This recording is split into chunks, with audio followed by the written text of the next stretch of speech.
Hi friends, welcome to my channel. Now we are going to know about daily use sentences. Why we late? Let's start.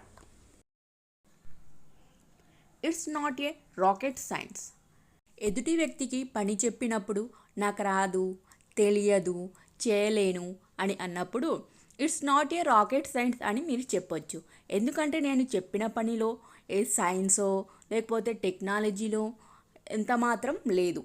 నేను చెప్పిన పని సాధారణంగా చేసుకోవచ్చు, సులువుగా తనంతట తాను చేసుకోవచ్చు. కాబట్టి వాళ్ళు పని విననప్పుడు మీరు ఈజీగా it's not a rocket science అని చెప్పొచ్చు. How was your day? నీ రోజు ఎలా ఉన్నది? కొంతమంది అడుగుతూ ఉంటారు సమ్ టైమ్స్, నీ రోజు ఎలా పోయింది? మంచిగా పోయిందా, చెడుగా పోయిందా? They want to know that your day gone good or bad day. You simply say how was your day. నీ రోజు ఎలా ఉన్నది? I thought so. నేను అలా అనుకున్నాను మరియు ముందుగా ఊహించాను. బంగారాన్ని కొందామండి. అమ్మో, బంగారమా? ఈ పరిస్థితుల్లో కొనేటట్టే ఉన్నామా బంగారం?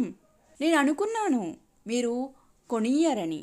నాకు ముందుగానే ఊహించాను, నేను ముందుగానే అనుకున్నాను, ముందుగానే ఆలోచించాను అన్నప్పుడు ఐ థాట్ సో అని యూజ్ చేయాలి. It's very hot today or today is a sunny day. ఈరోజు చాలా వేడిగా ఉంది లేదా ఈరోజు ఎండగా ఉంది. It's everyday story. ఇది ఒక రోజువారీ కథ. అమ్మ పని చెప్పినప్పుడు వినకపోతే ప్రతిరోజు తిట్లు తినాల్సిందే. అలాగే ఒక స్టూడెంట్ ప్రతిరోజు హోంవర్క్ చేయకపోయినా టీచర్ ఇచ్చే పనిష్మెంట్ ప్రతిరోజు భరించాల్సిందే. అలాంటప్పుడు we simply say like it's everyday story. ఇది ఒక రోజువారీ కథే. Please wait for a moment. ఒక నిమిషం వేచి ఉండు.